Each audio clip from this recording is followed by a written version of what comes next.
Okay, guys, I decided to do this live instead of recording a video and downloading it and all that, uploading it and all that stuff because I'm in the middle of moving and packing and thinning the collection out. I got things to do, but every now and then you got to go with an emotional response to a comic you read if you're doing this kind of thing. Sometimes you just got to go with it, right? And what I'm talking about right now is today is the day, September 4th, 2019, that Legion of Superheroes Millennium came out, part one of two. What's up, Kevin Kelly? And this is going to be a little bit of a rant, okay? Because I couldn't believe what I read. I worked my full day at work. I was thinking about working late, so I took a break. I pre ordered this book out of curiosity, and as always, when it comes to a book by Brian Michael Bendis, it ends up being "I told you so." As in, when I talk to my friends and stuff, when we bring up Bendis and somebody's talking about buying a book of his, we end up saying "I told you so" because they end up feeling like they're wasting money most of the time, just because of how little content you get in a book, right? Of his, right? Well, I've already paid for the book. It's pre-order, so I didn't feel bad about looking it up to read it. And my God, it took 3 minutes to read. This overhyped piece of stapled toilet paper took 3 minutes to read. And this thing had been hyped as, hey man, we're going to show you how it all fits together with the DC future. We're going to have Commandy and Batman Beyond, and you're going to see how it all works out over 1,000 years, right? No, no, the perfect parallel that I can come up with to explain this book, this right here. I do feel like for a $5 book, I shouldn't be able to read it in 3 minutes to begin with. But I was sitting there, I was just scrolling, and I was like, "It's over." Hey guys, Silver Age is there. Kevin Kelly is there. All right. So basically, the perfect analogy for the writing that is done in this is if you go back to the classic Christmas movie that I know you've had to see because they play it, 24 hours when it comes around the holiday season, is A Christmas Story. If you go in there and look at that, Ralphie sits there and he has this assignment in school of, hey, write a thesis on what you want for Christmas. Yep, Gateway into Comics just read it, and he said it sucks so much. So in the thesis, he decides he's going to go for it. He's going to get his Red Ryder BB gun, which is funny. I should pull mine out because I have one. And it shows his paper as he's reading it, right? He's all excited. He's laying on the bed. He's knocking this out. He's like, I got this. I got this. So he writes this great big huge, I want a Red Ryder BB gun with this wood stock and this and that and the sights and everything like that. And I want to do this. And then when he gets done doing this one great big huge run-on sentence that he doesn't break up into paragraphs or anything like that, he's like, boy, this is great. And then he gets it back and it's like C minus or something like that, and you'll shoot your eye out. Now, the reason I think that is so perfect describing this work is that it doesn't say anything bad about Ralphie, but it shows how little effort and how great he thought he was writing this piece, how this he was writing a masterpiece.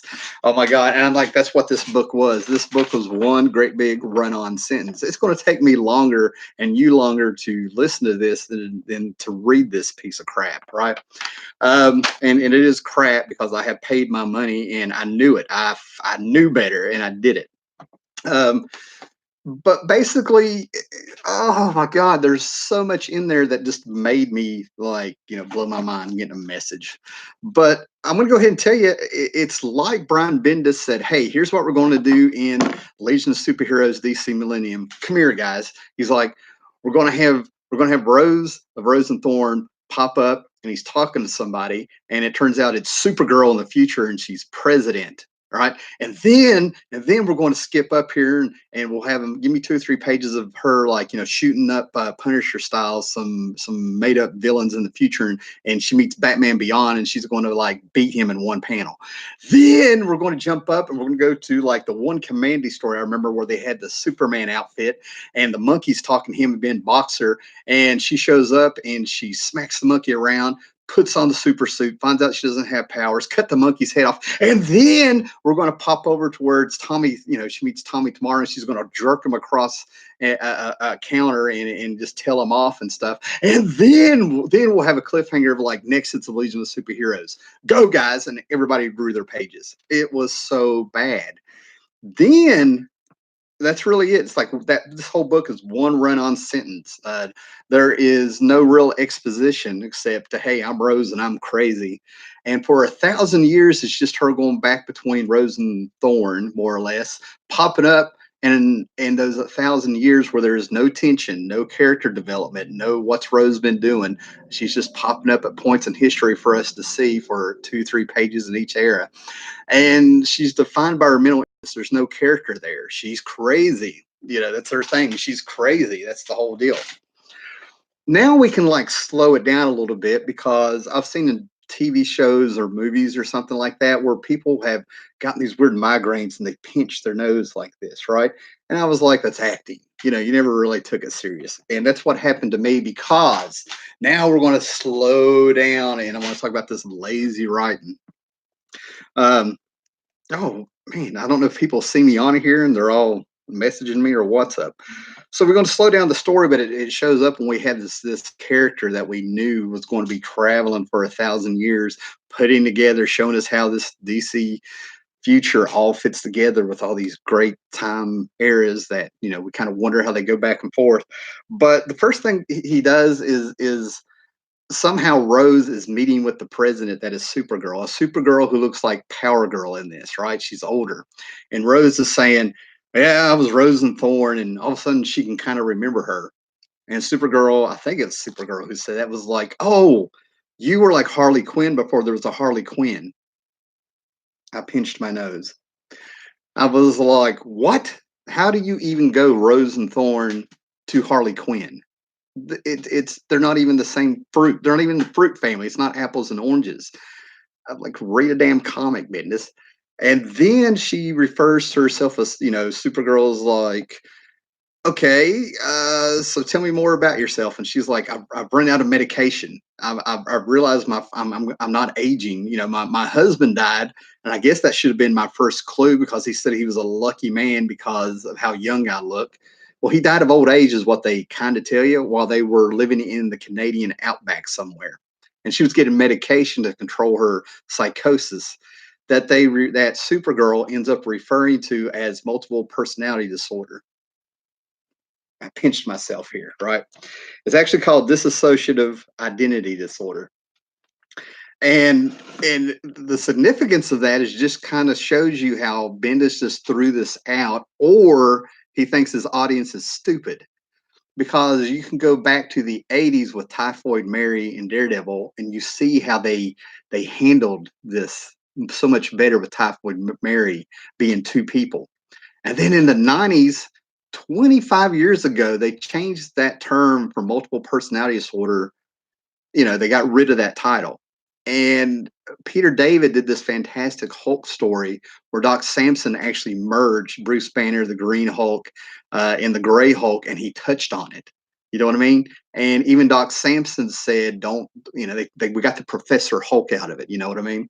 The smart Hulk, And even Doc Samson was trying to warn him, like, this isn't possible. You can't cure this, over time. This is caused by trauma, and it takes months and if not years of counseling and stuff to do all this stuff, right? So all of a sudden, Supergirl reveals, like, oh yeah, that's right.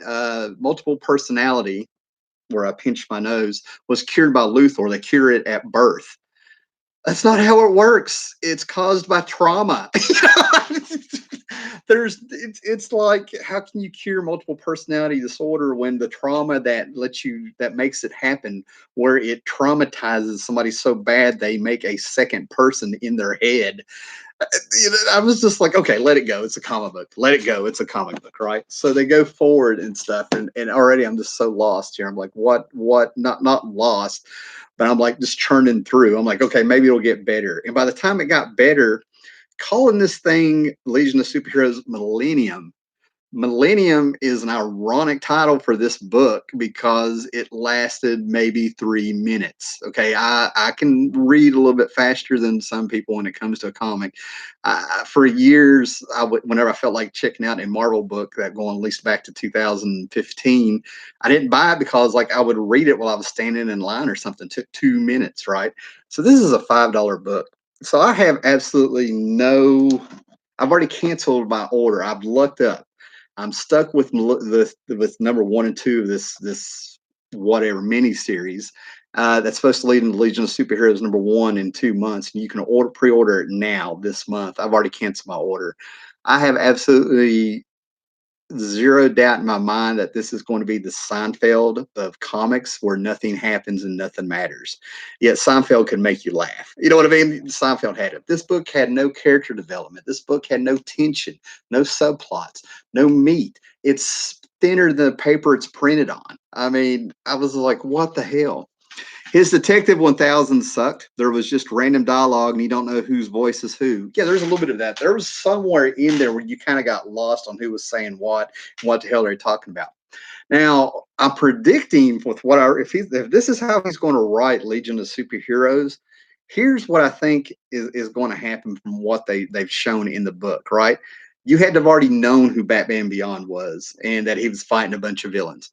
You had to already know the story that they were referring to in Commandy. It's Commandy number 29 is where they put him at. And even that didn't make sense because it's like it picks up where Ben Boxer and Commandy, you've had to have read the story to know what was going on. He's dependent on people, the people that they seem to come across that they don't want buying their books. You already have to know what these stories are in order to get what's going on, right? He's piggybacking on classic stories. And when Commandy pop up, they're handing over the Superman suit back to the eight priest or whatever it was, right? I used to know his name. Like I said, I just came right in and started this video. So they come in there and they're like Ben Boxer and Commandy walk off. Rose pops up, takes the costume, cuts the monkey's head off, and then you turn around and there's no Ben Boxer, but there's Commandy. Why did Commandy come back? Why didn't Ben come with them if they heard something, right? So Commandy, and she runs from Commandy. Why? You know, she's a killer. In the Batman Beyond universe, she was shooting people up, you know, like she was a Punisher with, you know, gunslinging Punisher. So what are they going to do with the Legion? Well, it sounds like you're going to need to know the Great Darkness Saga. You're going to need to know the story of how Lightning Lad lost his arm, how he died, the lightning rods to bring him back. You're going to have to know all this stuff because I think, you know, he's already said in an interview they get to look back over everybody's work, Levitz, Grell, Shooter, all these people, Giffen, you know, everybody on it, and they get to pick what pieces they want of it. So to me, it sounds like you might as well buy the older stuff if they're going to piggyback on it. And that's what he did in this first issue. You got to know the stories. Tommy Tomorrow was just, I was like, what was this about? The only thing I could figure out is they were trying to fix some continuity because in Crisis, after Crisis on Infinite Earths and all the time had changed and stuff, there was no Commandy. There was no Great Disaster. They revealed that Commandy was actually Tommy Tomorrow of an alternate universe. And you have to go way back to the 50s to know who Tommy Tomorrow is and stuff, right? It was just crap. And I have no doubt that there's not going to be any characterization in Legion of Superheroes. It's all aesthetic changes. Um, so I would say we'll see, but I'm out. I'm out. They got $5 from me. They got $10 from me. So basically, I have 2 books that I'm gonna be able to read in maybe 6 minutes. You know, I'm like, wow. If I want to catch up on Bendis's Superman stuff, let me throw out what $50, $60 and I'll be done in 20 minutes. No, no, no. All right, guys. So, I mean, I hardly ever really say this, but I'm saying freaking save your money, man. Save your money. Oh, my God. So, Kevin Kelly, Gateway into Comics, Dr. Silver Age, thanks for popping in. Thanks for 11 people here. I just wanted to get that out. I'm one to return to thinning the herd, packing up. I'm moving at the first of the month, last day of the month and stuff, and I got a lot of work to do. So, guys, thanks for popping in. If you read it, put it in the comments if you're watching this in the future, okay? Because it's going to take me longer to read your comments than it took for me to read this. Thanks, guys. Thanks, Dr. Silver Age, man. I got you there. Later.